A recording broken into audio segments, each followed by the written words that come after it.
जहेज का मुतालबा होता है, शरीयत के अंदर जहेज का कोई चर्चा नहीं है। अपाची लेना है जवान, अपनी बाजुओं की ताकत से अपाची खरीदो, 4 व्हीलर खरीदो। ससुर पे बोझ मत बनो, नहीं मैं दामाद हूं, मैं मास्टर हूं, मैं बिजनेसमैन, मुझे तो 4 व्हीलर मिलना ही चाहिए। अगर बिजनेसमैन हो, मास्टर हो, तो खुद से खरीदो ना। देखते हैं कि कितना तेल है दिमाग में, बाजुओं में कितनी ताकत है, तब ना। ससुर का तो इतना शुक्रिया अदा करें कि उन्होंने 20 साल 15 साल तक पोस पाल कर बेहतरीन तरबियत करके वो बेहतरीन सलीके से वो अपनी बेटी आपको दे रही, उनका तो एहसान मानना चाहिए आप। लेकिन नहीं, बेटी के साथ अपाची गाड़ी चाहिए, बेटी के साथ में 5 लाख रुपए चाहिए, बेटी के साथ में पलंग चाहिए, दीवान पलंग, बेटी के साथ बॉक्स वाला पलंग चाहिए, फर्नीचर चाहिए, क्या चाहिए, फ्रिज चाहिए, एसी चाहिए। हमारे यहाँ ऐसा अकीदा है कि बेटी जब चली जाती है तो दूसरे दिन ट्रैक्टर में पता क्या क्या देते हैं, नल हैंड पंप जो लगाते हैं उसका पाइप भी देते हैं, और उसके बाद बाज लोग एक फ्रेम में सजा के जो सुई धागा होता है ना उसको भी देते हैं, और लोगों को दिखाते हैं कि देखो मैंने अपनी बेटी को सुई धागा तक दिया। क्या है, what is the concept? And these are bad things. बेटी आप कई रिश्ता उसका फिक्स हुआ, ठीक है, रिश्ता फिक्स कीजिए। हमको बहुत अच्छा निज़ाम लगा राजस्थान के इलाके का, एक बहुत बड़ा करोड़पति आदमी, और बोला कि मौलाना आपको जाना है। हमने कहा कहाँ जाना है? बोला निकाह पढ़ाने के लिए पहुंचना है। पहुंचे भाई, पता चला कि लड़का था, उसकी अम्मी थी, उसकी बहन थी, 3 आदमी वो। अब हम पहुंचे, हमने कहा कि कहाँ हैं लड़के वाले? बोला ये लड़का, ये उसकी माँ, ये उसकी बहन। हमने कहा कि और लोग नहीं आए? बोला नहीं। हमने कहा क्यों?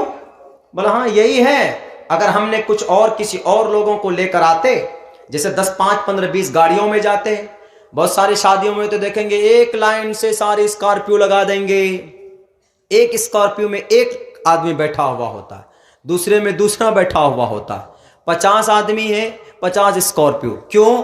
बारात। किस लिए? नाम होगा, कर लो नाम। जब डंडा लगेगा मैदान मैशर में, बंदर की तरह उछलेंगे तो पता चल जाएगा वहां पे। मेरे भाइयों, हमको ताज्जुब हुआ राजस्थान के उस को सेठ साहब की शादी को देखकर। हमने कहा कि भाई अल्हम्दुलिल्लाह बहुत अच्छे लोग थे वहां के। हमने कहा कि ऐसा हमको जिंदगी में मैंने सोचा नहीं कभी ऐसा होगा। बोला मौलाना सिर्फ 11,000 रुपए हम लोग खर्च कर सकते हैं शादी के फंक्शन में। अगर 11,000 से 11 रुपए या 1100 रुपए अधिक हो गया तो फिर हमारे ऊपर जो हमारी जमात है, अल्हम्दुलिल्लाह यही जमात थी, इसी तरह की जमात वहां थी। वहां पर अब्दुल रहमान फैजी साहब थे, उन्होंने इस जमात को बनाया। अल्लाह उनकी मगफिरत फरमाया। अचानक उनकी वफात हो गई। जब भी जाते थे तो वो हमको कुछ चाय पीने का मुझे शौक़ है तो चाय पिलाते थे। वो बोलते मौलाना ये निज़ाम मैंने बनाया है अपने इलाके के लिए, बहुत बड़ा शहर नहीं था, ऐसे कल्याचक की तरफ वहाँ बिगौद एक कस्बा है भीलवाड़ा डिस्ट्रिक्ट में, मैं 2-2.5 महीने रहा वहाँ पे।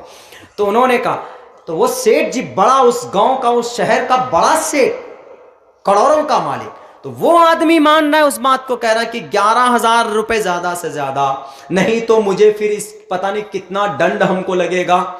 हमने कहा कि फिर लड़की को देख, बोला कि कुछ नहीं, बस ये निकाह होके लेके जाएंगे अपने। हमने कहा खाना क्या खिलाएंगे?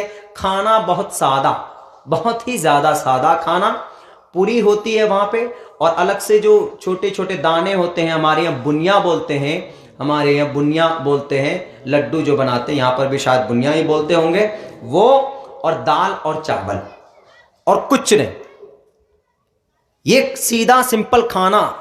हमने कहा कि यार, मैं दिल से मेरी दुआ निकली कि काश ये सिस्टम सारे मुसलमानों तक पहुंचा दे, तो जिसके घर में 5-5 बेटियां हैं, कम से कम उसकी नींद तो खराब नहीं होगी।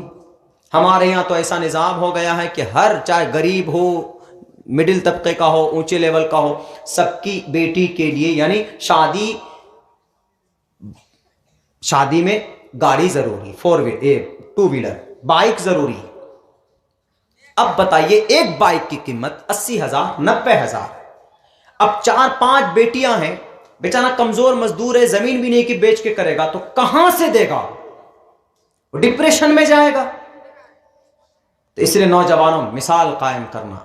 अगर आपके गांव समाज में ये सिस्टम है तो आप 2 कदम आगे बढ़ाकर जहां पर भी रिश्ता होता है आपका, आप सबसे पहली बात ये क्लियर करना कि मैं आपकी बेटी को लाऊंगा और उसके साथ कोई सामान नहीं आना चाहिए, मेरी तरफ से कोई डिमांड नहीं। साफ लफ्जों में मना कर दें।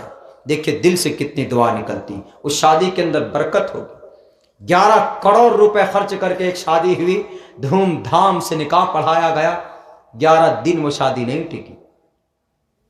बरकत होती है।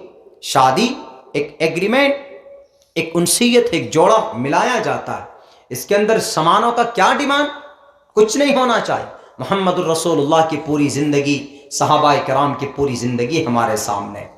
अगर हम इन तमाम चीज़ों को करते हैं तो इंशाअल्लाह तबारक व तआला हम दुनिया में भी सुरखरू होंगे और कल क़यामत में भी हमारी ये चीज़ें मिसाल बनेंगी। इंशाअल्लाह अमल करेंगे हम लोग। हाथ उठाकर वादा करें। कहाँ हाथ तो उठ ही नहीं रहा है। वाफ़ू बिलअहद इन्नल अहद कान मसऊला। ये वादा ले रहा हूँ आप लोगों से कि इंशाअल्लाह जो नौजवान हैं वो जहेज़ नहीं लेंगे और अपनी शरीयत के मुताबिक ज़िंदगी गुजारेंगे। और 2 चीज़ जो मैंने बताई थी कि इस वक्त हम बच सकते हैं, एक चीज़ तो है तालीम, एजुकेशन, दोनों एजुकेशन। कुरान की पहले बच्चे को बताइए कि कुरान पढ़ना सीखें। दूसरे नंबर पर अगर आप अपने बच्चों को स्कूल में पढ़ाना चाहते हैं, अगर आप अपने बच्चों को डॉक्टर बनाना चाहते हैं, तो before that you have to, आप उससे पहले आप अपने बच्चों को कम से कम हाफिज़ कुरान बनाइए, कम से कम दीनियात उसको पढ़ाइए। उसके बाद आप अपने बच्चों को एकेडमिक क्वालिफिकेशन दीजिए, उसको डॉक्टर बनाइए, पुलिस बनाइए, इंजीनियर बनाइए, सिविल सर्विसेज में डालिए, no problem. Islam doesn't deny, Islam allow. Islam कोई आपको नहीं कहता कि नहीं पढ़ सकते, तुम डॉक्टर नहीं बन सकते। डॉक्टर बने आप।